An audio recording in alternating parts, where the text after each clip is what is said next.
Assalamualaikum warahmatullahi wabarakatuh. Makin pas, makin pasti, Pas FM Pati. Selamat pagi Mitra Pas, apa kabar Anda pagi hari ini? Semoga semuanya dalam keadaan sehat dan juga masih semangat untuk beraktivitas. Dan Amel kembali hadir untuk menyapa Anda, kali ini di program spesial Halo Bu Bidan. Kerjasama Radio Pas FM Pati dengan Stikes Bakti Utama Pati, Mitra Pas. Yang pagi hari ini kita akan membahas satu topik terkait dengan cara meningkatkan produksi ASI melalui pijat endorfin. Untuk Anda yang ingin bergabung, yang ingin bertanya, kami tunggu Anda bisa SMS ataupun WA di 085 277 999 101, teleponnya di 0295 385 877, atau Anda bisa bertanya di kolom komentar live fanpage kami, Radio Pas FM Pati 2. Sudah hadir bersama saya narasumber kita di pagi hari ini, dosen dari Stikes BUP, ada Ibu Ana Rofika SSTMKes. Assalamualaikum, selamat pagi Bu Ana. Waalaikumsalam, selamat pagi Mbak Amel. Apa kabar Ibu? Alhamdulillah hari ini semangat dan sehat. Semangat dan sehat untuk memberikan ilmu yang pasti untuk Mitra Pas semuanya ya.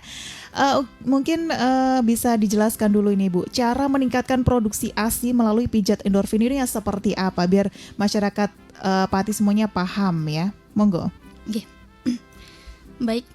Biasanya di sini itu ya yang fokusnya nanti kita pada ibu-ibu muda sebenarnya memang kayak gitu, tapi juga tidak menutup kemungkinan ibu yang sudah berkali-kali melahirkan gitu juga kadang masih kesulitan dalam produksi ASI. Melancarkannya itu seperti apa sih Ibu? Biasanya kan seperti itu ya. Mungkin Mbak Amel juga ini pernah merasakan. Mbak Amel sudah berkeluarga? Sudah berkeluarga. Oke, berarti sudah ini ya, sudah pernah juga mengalami kalau sudah punya putra gitu. Iya. Nah, coba di sini nanti kita banyak diskusi, mau tanya jawab silahkan. Tapi sebelumnya nanti izin untuk saya memberikan sedikit pemaparan tentang materi pijat endorfin seperti itu. Nah, untuk Ibu Nifa sendiri itu adalah ibu yang setelah melahirkan dari ari-ari gitu ya, ari-ari keluar sampai nanti itu kembalinya uterus atau rahim di kurang lebihnya itu sampai 6 mingguan. Nah, kayak gitu. Nah, di dalam proses tersebut itu Ibu Nifas itu selalu melewati proses adaptasi. Di mana adaptasi di situ ada adaptasi fisiologi, berarti itu kan memang normal ya. Ada kembalinya rahim ke bentuk semula yang awalnya kecil sebelum hamil, kemudian hamil, meregang sampai 10 kali lipat, kemudian lahir kan dia harus kembali lagi ke ukuran sebelum hamil. Nah, itu kisaran sebesar telur ayam, berarti kecil banget gitu kan. Nah, akhirnya dia akan mengecil lagi. Nah, itu membutuhkan proses.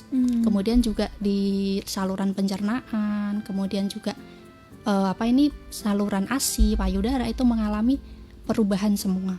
Nah, di dalam nifas ini tadi selain perubahan fisiologi itu juga ada yang namanya perubahan psikologis. Jadi psikisnya. Nah, psikis ini nanti itu yang kalau tidak berjalan sesuai dengan tahapannya itu akan terjadi banyak gangguan. Misal terjadi kecemasan, kemudian juga terjadi baby blues istilahnya gitu, yang paling ini ya paling dialami karena dia itu sebenarnya baby blues itu normal karena dia bisa hilang dengan sendirinya. Terapinya hanya dukungan keluarga, jadi support system gitu Mbak Amel. Jadi tanpa obat, tanpa terapi dokter gitu kan, tanpa obat-obatan dia bisa sembuh. Tetapi kalau dukungan keluarganya dia juga tidak terpenuhi, nantinya dia juga akan semakin tinggi untuk gangguan psikologinya. Nah, gangguan psikologi itu tadi bisa juga sampai ke depresi. Bahkan sekarang itu banyak juga terjadi di berita ya, membunuh anaknya gitu kan. Kemudian juga ingin bunuh diri. Nah, itu akibat-akibat dari gangguan psikologi tadi yang tidak tertangani.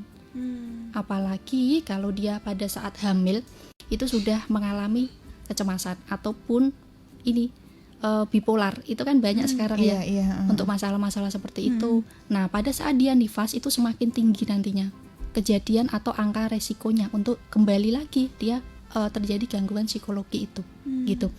Nah, gangguan psikologi ini kenapa kok saya menjelaskan dulu ya, karena dia akan berpengaruh pada produksi ASI, keluarnya ASI ya, karena kan untuk gangguan psikologi termasuk kecemasan itu nanti akan menghambat produksi hormon yang nantinya akan membantu pengeluaran ASI.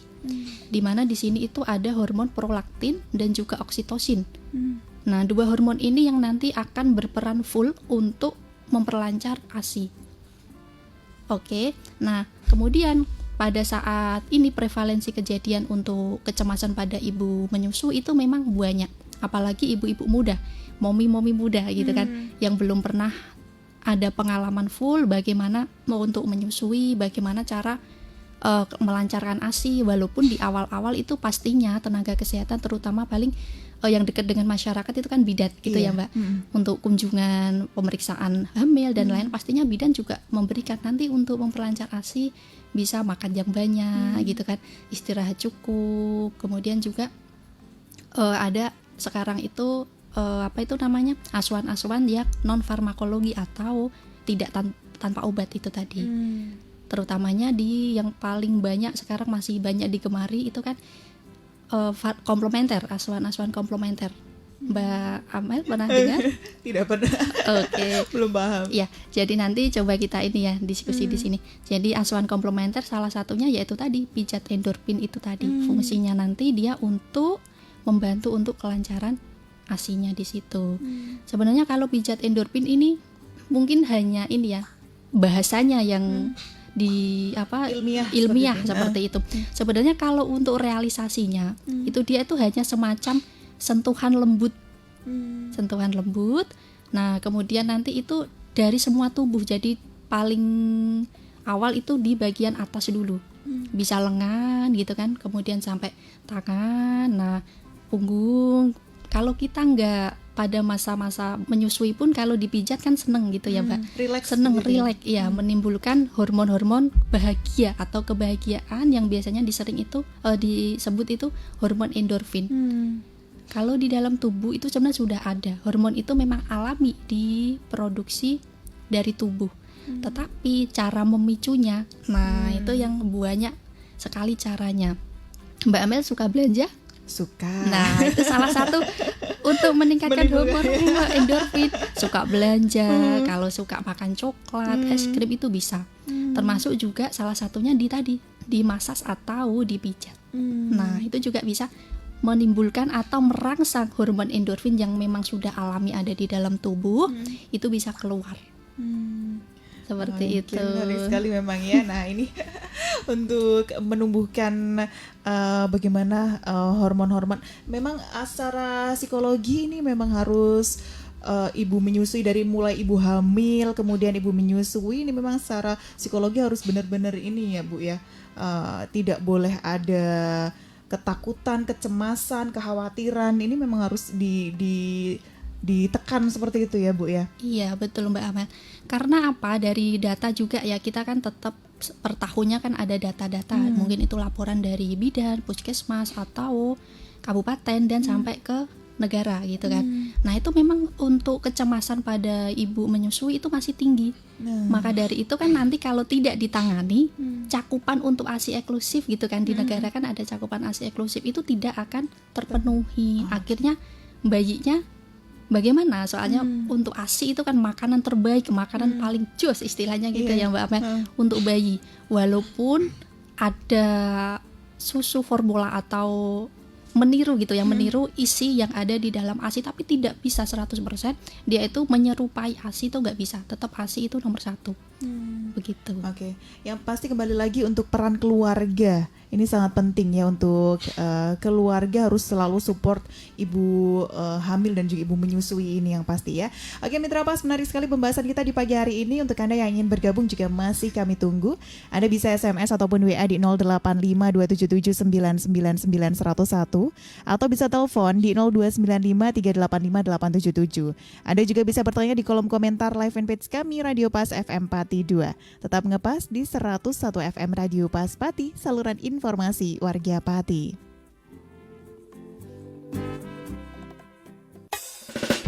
Kami akan kembali.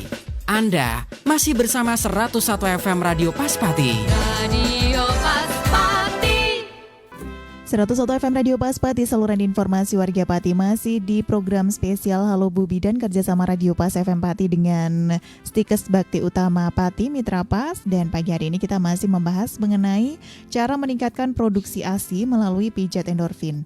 Untuk Anda yang ingin bertanya, Anda bisa SMS ataupun WA di 085277999101 atau bisa telepon di 02953858877. Anda juga bisa bertanya di kolom komentar live fanpage kami Radio Pas FM Pati 2 ya. Tadi sudah dijelaskan untuk mengawali jumpa kita bahwa secara psikologis memang untuk ibu menyusui ini harus diperhatikan, keluarga harus melihat juga bagaimana harus care untuk ibu-ibu menyusui ini agar tidak semakin memperparah, apalagi ketika ada baby blues ya sekarang ini istilahnya.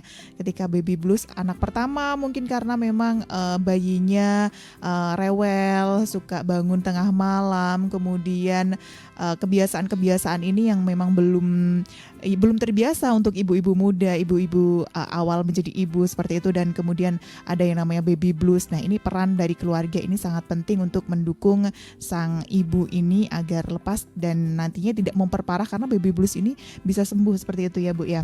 Betul. Nah, ketika ibu menyusui ini kemudian cemas, khawatir, takut, kemudian perasaan tidak bahagia muncul, ini biasanya ASI-nya ini juga keluarnya ini tidak banyak seperti itu ya Bu ya, dan malah bahkan sampai ibu-ibu menyusui kadang-kadang tidak keluar ASI-nya. Nah, ini apakah dengan pijat endorfin ini juga akhirnya nanti bisa memperlancar kembali untuk ASI-nya ini Bu? Iya, betul Mbak Amel.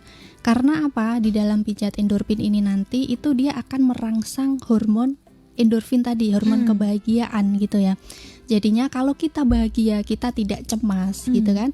Nah, itu nanti di otak, semua kan kita dipengaruhi otak ya Mbak, hipotalamus nama kerennya gitu. Nah, di dalam hipotalamus tadi kalau kita bahagia, endorfin keluar, itu akan merangsang hormon prolaktin tadi dan juga oksitosin itu meningkatkan atau memaksimalkan fungsinya. Jadi dia semakin banyak produksinya di dalam kelenjar payudara gitu ya. Kemudian dibantu oleh hormon oksitosin itu untuk dikeluarkan. Seperti itu. Nah, untuk pijatan endorfin ini sendiri itu bisa dilakukan suami, boleh. Jadi bisa mandiri di rumah, tidak langsung terus-menerus di tenaga kesehatan gitu. Dan dia sering disukai karena apa? Murah gitu kan. Karena kan kalau dilakukan suami, dilakukan ibu gitu kan, keluarga yang lain kan pastinya tanpa biaya. Nah, sudah bisa untuk memperlancar ASI kalau dilakukan rutin pastinya Mbak Amel. Jadinya kalau cuma 1 kali, 2 kali ya tidak bisa. Tetap harus rutin, itu dilakukan minimal paling sedikit ya. Itu 1 minggu itu 2 kali. 1 minggu 2 kali. 1 minggu 2 kali. Boleh dilakukan sebelum mandi boleh, setelah mandi boleh, mau tidur juga boleh, enggak apa-apa. Apalagi kalau suami juga yang melakukan, berarti kan di situ support system, dukungan keluarga, dukungan suami kan juga berperan. Nah, ibunya pasti akan lebih bahagia di situ. Jadi hormon endorfinnya itu keluar karena dipicu atau dirangsang oleh pijatan tadi, dan juga dukungan keluarga untuk memperkuat tadi. Maka dari itu semakin lancar. Tapi juga ada catatannya di sini. Waktunya juga diperhatikan. Jadi 10 sampai 15 menit gitu. Jadi nanti ibunya pertama itu bisa diminta untuk tidur silakan, kemudian duduk juga silakan sesuai dengan keinginan ibu. Nyamannya seperti apa sih gitu Mbak Amel. Kalau saya nyamannya duduk, ya udah duduk. Nanti yang memijat suami atau mungkin keluarganya bisa di samping atau di belakang. Atau kalau mau tidur gitu kan lebih nyaman, itu bisa tidur, terus yang memijat itu di belakangnya. Jadi tadi yang di atas dulu ya, mungkin dipijat dari lengan atas kemudian sampai lengan bawah. Dipijat biasa biar berarti ya ini. Iya, tapi tidak terlalu menekan karena ini kayak istilahnya itu ngelus gitu loh Mbak, tapi ada tekanannya gitu. Sambil ditekan, tidak seperti dipijat urut. Itu ya tekanan yang keras. Nah, pijat pegel bukan seperti itu. Karena dia efeknya bisa menimbulkan tadi relaksasi itu tadi. Jadi kan tidak sampai disakiti gitu. Kayak dielus-elus, diepuk-epuk gitu kan. Nanti kan rileks. Contohnya aja kita kalau sakit gitu kan, dielus gitu kan, itu kan nanti kan akan sensasi di kulit kita itu menimbulkan sensasi nyaman, enak gitu kan. Kita habis kebentur atau habis apa gitu kan, biasanya sakit sekali sih gitu, dielus-elus lagi. Jadi kan nanti memang seperti itu. Relaksasi. Setelah itu nanti 15 menitan. Itu semua ya Mbak Amel ya. Jadi dikira-kira saja untuk yang tangan mungkin bisa dikasih 5 menit gitu kan. Kemudian di kaki punggung, bahu, gini kan enak sekali kalau dielus, dipijat gitu kan. Nah itu nanti akan menimbulkan rasa relaksasi itu tadi dan memicu hormon endorfin, hormon bahagia yang akhirnya akan memaksimalkan fungsi prolaktin dan juga hormon oksitosin itu tadi. Kemudian ini lagi untuk mempelancar ASI tadi kan. Salah satu caranya kalau untuk dipompa, biasanya kan nggak semua ibu dipompa, ya. Dilihat dari bayinya. Apakah bayinya itu setelah nenen atau disusui itu dia tertidur? Kemudian juga BAK atau pipisnya itu sampai berapa kali? Normalnya itu kalau dia minum kan langsung pipis. Nanti beberapa jam langsung pipis gitu ya. Nah, itu sampai 8 kalian. 8 kali itu sehari semalam. Kalau ini untuk mengecek udah lancar belum sih gitu kan. Kalau udah disusui itu tadi. Tidurnya pules juga itu. Nah, kemudian BB-nya bertambah. Itu untuk ukurannya. Dan juga di ibunya juga bisa merasakan di payudaranya itu kenceng gitu kan. Karena produksi ASI-nya itu meningkat. Jadi kayak bahasa Jawanya itu apa ya Mbak Amel? Menteng-menteng gitu ya. Jadi kenceng sampai merembes untuk air susunya sebelum dinenenkan. Nah, itu berarti dia deres udah mulai bertambah untuk produksi ASI begitu. Oke, menarik sekali Mitra Pas. Nah, untuk Anda yang ingin bertanya masih kami tunggu juga. Anda bisa SMS ataupun WA di 085277999101 atau bisa telepon di 0295385877 ya. Sebelum jeda ini Bu, dulu ketika memang waktu menyusui kan pernah kita pergi dan kemudian tidak menyusui sampai beberapa waktu sampai merembes tadi. Nah, setelah sampai rumah ini disuruh untuk buang itu ASI-nya karena katanya orang zaman dulu itu ASI-nya sudah mendem tidak di susukan seperti itu, tidak di bayinya itu tadi, kemudian disuruh buang itu ASI-nya, jangan diminumkan ASI-nya, coba nanti lagi setelah itu. Nah, ini apakah hal-hal yang semacam ini benar atau bagaimana? Nah, nanti coba dijawab setelah jeda. Untuk Anda yang ingin bergabung juga Anda bisa SMS ataupun WA di 085277999101, teleponnya di 0295385877, atau Anda bisa bertanya di kolom komentar live fanpage kami di Radio Pas FM Pati 2. Tetap ngepas di 101 FM Radio Pas Pati, saluran informasi warga Pati.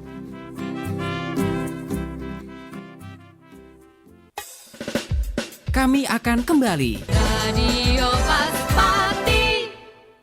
101 FM Radio Pas Pati, saluran informasi warga Pati, masih di Halo Bu Bidan kerjasama Radio Pas FM Pati dengan Stikes Bakti Utama Pati Mitra Pas. Dan di pagi hari ini kita masih membahas mengenai cara meningkatkan produksi ASI melalui pijat endorfin bersama dengan Ibu Ana Rofika SSTMKes, dosen dari Stikes BUP. Untuk Anda yang ingin bertanya, yang ingin bergabung, Anda bisa SMS ataupun WA di 085277999101 atau bisa telepon di 0295385877. Anda juga bisa bertanya di kolom komentar live fanpage kami di Radio Pas FM Pati 2. Oke, tadi ini terkait dengan ASI yang sudah lama tidak disusukan atau tidak disusui, ini kemudian disuruh membuang karena itu sudah mendep di sana, udah nggak bagus untuk bayi. Ini benar apa? Bagaimana ini Bu? Iya, sebenarnya itu kita juga kenal namanya mitos di masyarakat gitu ya Mbak Amel. Kalau itu yang tadi Mbak Amel sampaikan itu termasuk mitos. Jadi tidak ada ASI kadaluarsa, istilahnya kan gitu kan kalau bahasa ASI sudah basi gitu kan. Wong ASI di dalam payudara ibu kok bisa kadaluarsa, bisa basi, itu seperti apa gitu kan. Kecuali kalau tadi susu formula habis dibuat 2 jam 3 jam nggak habis gitu kan. Nah, kemungkinan tadi kadaluarsa basi itu ada. Ya nanti mencret atau diare gitu kan, itu ada. Tapi kalau ASI nggak ada seperti itu, eman-eman loh. Ya eman-eman karena itu berisi vitamin semua untuk bayi, DHA gitu kan, karbohidrat dan lain-lain yang nantinya akan membantu pertumbuhan dan perkembangan bayinya gitu Mbak Amel. Jadi nggak ada gitu nggih, ibu-ibu cantik di rumah nggih, ibu-ibu muda, ibu-ibu yang sudah pernah menyusui juga kalau punya kejadian seperti itu, nah itu termasuk mitos. Jadinya nggak betul ya, nggak berlaku gitu. Tapi cuma memang di masyarakat gitu ada seperti itu. Saya juga pernah mendengar. Ada lagi gini Mbak Amel, baru bersalin, baru melahirkan gitu kan, yang keluar ASI yang keluar itu kan memang bening, sedikit cair gitu kan. itu dibuang ya, dibuang, jangan disusukan karena itu kotor gitu kan, nggak bagus. Wong nggak ada susunya, isinya nggak ada gitu kan. Itu juga salah satu mitos juga. Padahal itu baik sekali untuk bayi. Kalau ASI pertama keluar itu namanya kolostrum, bening, cair. Nah itu juga manfaatnya banyak sekali. Termasuk juga tadi untuk kebutuhan bayi, ada DHA gitu kan, ada untuk imunitas tubuhnya. Jadi jangan dibuang, eman-eman gitu kan, sayang. Wong sudah punya manfaat sebegitu besarnya kok dibuang. Nah itu di masyarakat masih ada seperti itu dan ya masih berlaku gitu kan. Karena itu mitos itu tadi, ada beberapa masyarakat yang masih membuang untuk ASI yang pertama kali keluar. Nah itu eman-eman sebenarnya. Jadi nanti mungkin bisa ini ya teman-teman ibu-ibu gitu kan, bisa diinformasikan bahwa memang itu adalah mitos. Jadi jangan dibuang gitu, berikanlah pada bayinya. Terus banyak juga di masyarakat karena pertama kali itu memang wajar kalau ibu itu belum lancar banget untuk pengeluaran ASI karena itu masih masa transisi. Pertama tadi kan kolostrum, setelah 3 hari kolostrum sudah berhenti, udah mulai ASI transisi, itu sudah mulai banyak, tapi tidak sebanyak kalau nanti ASI matur. Jadi itu ada 3 tahapan kalau ibu mau ini ya proses menyusui. Pertama sampai 3 hari itu ASI kolostrum, kemudian sampai setelah 3 hari, 4 hari sampai 1 mingguan itu ASI peralihan. Kemudian yang terakhir yaitu ASI matur. Nah ASI matur ini yang sudah lancar, deres kayak gitu. Jadi kalau awal-awal 1 minggu pertama kok memang dia belum sampai lancar-lancar banget, itu masih normal, masih fisiologi juga. Kadang malah sudah seperti itu ya, ada kejadian seperti itu, cepat-cepat beli susu formula. Dikiranya bayinya itu nggak terpenuhi dengan ASI ibunya, ASInya kurang kayak gitu kan. Padahal itu salah. Belum betul gitu ya. Bayi itu kalau dia lahir sampai 24 jam itu masih bisa tanpa susu. Jadi tidak perlu diberikan. Makanya cukup dengan kolostrum gitu ya Mbak Amel. Oke, menarik sekali dan pembahasan kita. Yang mau telepon di 0295385 857 kita masih tunggu ya.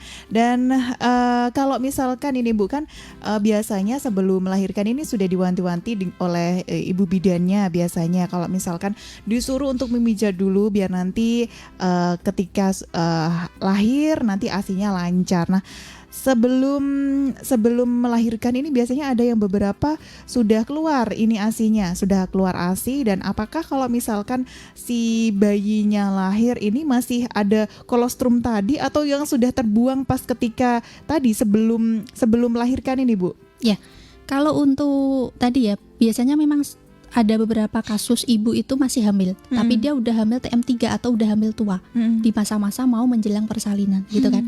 Dia sudah mengeluarkan kayak cairan di payudaranya, di puting susunya. Nah itu juga normal. Jadi memang kalau sudah trimester 3 atau sudah menjelang persalinan, itu payudara memproduksi ASI. Jadi dia persiapan nanti pada saat persalinan. Nah pada saat persalinan itu tadi kolostrum masih ada, tidak terbuang pada saat dia hamil. Seperti itu. Jadi jawabannya untuk yang tadi kolostrum gitu kan, yang pertama keluar itu masih ada. Masih ada berarti ya. Yang terbuang ketika hamil itu bukan kolostrum tadi. Bukan, berarti ya. Karena memang itu cairan produksi ASI, cuma dia belum full untuk tadi kolostrum dan juga ASI maturnya tadi, belum sampai ke situ. Oke, menarik sekali Mitra Pas. Sudah ada yang gabung lagi. Ini yang bertanya terkait apa yang menyebabkan ibu hamil atau pasca hamil bisa mengalami gangguan psikologis. Apa karena faktor hormonal ini Bu?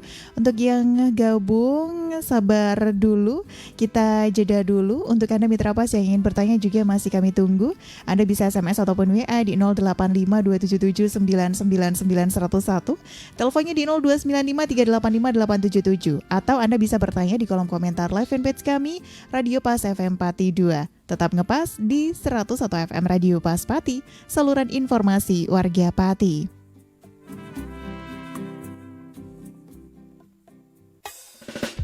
Kami akan kembali. Anda masih bersama 101 FM Radio Pas Pati. Radio Pas Pati. Terima kasih untuk Anda yang masih setia di 101 FM Radio Pas Pati, saluran informasi warga Pati. Kita masih di program spesial Halo Bu Bidan Mitra Pas kerjasama Radio Pas FM Pati dengan Stikes Bakti Utama Pati, dan kita masih membahas mengenai cara meningkatkan produksi ASI melalui pijat endorfin bersama dengan Ibu dosen Ana Rofika SSTMKes. Dan untuk yang sudah bergabung, selamat pagi. Yang sudah bertanya di WA kita, apa yang menyebabkan ibu hamil atau pasca hamil bisa mengalami gangguan psikologis? Apakah karena faktor hormonal? Tadi kan solusinya harus bahagia, maka yang ditingkatkan adalah hormon endorfin seperti itu. Nah, ini bagaimana ini Bu? Apakah ketika ibu hamil atau pasca hamil bisa mengalami gangguan psikologis? Apakah faktor hormonal ini yang mempengaruhi? Monggo. Ya, terima kasih untuk pertanyaannya, ya bagus. Jadi memang untuk salah satu faktornya bisa terjadi karena perubahan hormon. Faktor hormonal itu iya. Karena pada saat dia itu hamil ya, itu kan hormon progesteron, estrogen. Nah, itu tinggi sekali. Kemudian dia melahirkan, plasenta lahir atau ari-ari lahir itu hormon 2 itu dia menurun. Jadi kan itu juga perlu untuk adaptasi perubahan hormon yang meningkat jadi hormon prolaktin dan juga oksitosin kalau sudah selesai bersalin. Nah, seperti itu. Itu juga salah satu penyebab dari tubuh ini harus adaptasi lagi nih. Hormon yang tinggi langsung rendah gitu kan, yang awalnya itu rendah tinggi gitu kan, dia perlu adaptasi. Kemudian selain hormon juga dipicu dari dukungan psikologi, dukungan support keluarga. Ya, support sistemnya, keluarganya mendukung nggak, bayinya tengah malam nangis gitu kan. Perlu digendong atau mungkin ganti popok. Nah, itu yang bekerja atau yang mengurus itu hanya ibunya di situ terus seperti itu, dia kan lama-lama capek. Capek, kemudian juga tertekan gitu ya, kenapa sih kok seperti ini? Kok akhirnya saya saja, padahal ini kan juga ada suami, ada orang tua kalau tinggalnya bersama orang tua gitu kan. Dia itu merasa tertekan. Makanya untuk gangguan-gangguan tadi psikologi itu semakin memicu tekanan-tekanan ibunya tadi, muncullah gangguan psikologi seperti kecemasan gitu kan. Kemudian juga kalau sebelumnya pernah terjadi gangguan psikologi pada saat dia belum hamil dan hamil, contohnya skizofrenia gitu ya, atau bipolar. Nah, itu akan menambah kejadian atau resikonya itu semakin tinggi terjadi gangguan psikologi pada saat hamil dan juga pasca bersalin atau masa nifas itu tadi. Gitu Mbak Amel. Jadi itu tadi yang bisa menyebabkan ya, karena dia tekanan-tekanan dari keluarga, dia merasa tidak mampu merawat bayinya sendiri, dia merasa kecapean, ya itu akhirnya dia memicu gangguan psikologi yang akhirnya terjadi baby blues lah, dan tidak tertangani jadi depresi, jadi psikosa gitu kan. Nah, itu akan menyebabkan nanti paling tinggi ya, derajat paling tinggi atau tingkatan paling tinggi itu adalah psikosa. Nah, itu dia akan ada halusinasi. Jadi dia kayak terbayang-bayang yang memang sebenarnya itu nggak ada. Ingin mencoba menyakiti bayinya, kemudian juga mencoba menyakiti diri sendiri, dan juga ada halusinasi. Itu tingkatan paling tinggi. Dan kalau sudah seperti itu tidak bisa hanya didukung keluarga, harus tetap ada psikolog. Dia harus dirujuk gitu ya, dirujuk kalau ke fasilitas atau ke tenaga kesehatan yang lebih mampu. Itu sudah bukan urusan tingkat level rendah gitu ya, udah bidan sudah nggak bisa. Bidan itu sudah tereliminasi untuk tugasnya di situ karena dia udah tinggi sekali untuk derajat gangguan psikologinya. Gitu Mbak Amel. Berarti kembali lagi untuk keluarga ini yang selalu support untuk ibu-ibu, apalagi yang tadi memang sudah ada seperti gangguan psikologi dari awal sebelum hamil, seperti itu ya Bu ya. Iya betul. Itu kan nanti akan menambah resiko atau peluangnya itu semakin tinggi. Karena dia sudah punya riwayat, istilahnya seperti itu. Ibu bersalin yang sudah pernah melahirkan, jadi dia tidak anak pertama. Pada saat dulu anak pertamanya kok dia terjadi gangguan juga. Nah, itu juga nanti bisa di habis persalinan atau nifas berikutnya bisa muncul kembali. Itu juga resikonya lebih tinggi dibandingkan bagi ibu-ibu yang tidak pernah sama sekali mengalami gangguan psikologi. Gitu. Ini memang harus perlu diperhatikan dan jangan sampai abai atau misalkan keluarga ya memang wajar seperti itu, tidak boleh diwajarkan berarti hal-hal yang seperti ini ya Bu ya. Iya betul, karena itu kan tidak hanya tugas ibu gitu kan. Ya ada suami, ada ibu mertua, kalau tinggalnya dengan mertua, ada ibu kandung atau keluarga yang lain. Jadi support system itu memang paling utama dari keluarga. Bidan juga bisa ya, tenaga kesehatan, bidan itu bisa juga support system, teman juga bisa, tapi paling utama karena tinggalnya kan dengan keluarga. Nah, keluarga tersebut yang memang punya berperan harusnya untuk menyupport ibunya ini supaya bisa melewati masa-masa kritis gitu, masa nifas tersebut supaya lancar sampai nanti selesai masa nifasnya itu tadi, sampai 6 minggu itu tadi gitu. Oke, menarik sekali pembahasan kita di pagi hari ini Mitra Pas, tapi waktu kita terbatas, jadi mungkin Ibu bisa memberikan kesimpulan di pagi hari ini terkait cara meningkatkan produksi ASI melalui pijat endorfin. Monggo Bu Ana, untuk kesimpulannya di pagi hari ini. Baik, kesimpulannya yaitu pertama adalah dukungan keluarga itu perlu. Jadi para bapak, para suami gitu kan, para ibu-ibu mertua, ibu kandung gitu, kalau tinggal bersama anak, menantu maupun anak kandung, tolong disupport gitu ya, supaya nanti bayinya sehat, ibunya juga lebih bugar dan sehat begitu. Oke, terima kasih Bu Ana untuk waktunya pagi hari ini, sukses selalu untuk kegiatannya juga. Terima kasih. Assalamualaikum warahmatullahi wabarakatuh Bu Ana. Iya, sama-sama Mbak Amel. Waalaikumsalam warahmatullahi wabarakatuh. Terima kasih juga Mitra Pas untuk Anda yang sudah setia mengikuti program ini sampai akhir. Amel dan juga seluruh kerabat kerja yang bertugas pamit undur diri. Dan akhir kata informasi Pas FM pasti. Wassalamualaikum warahmatullahi wabarakatuh.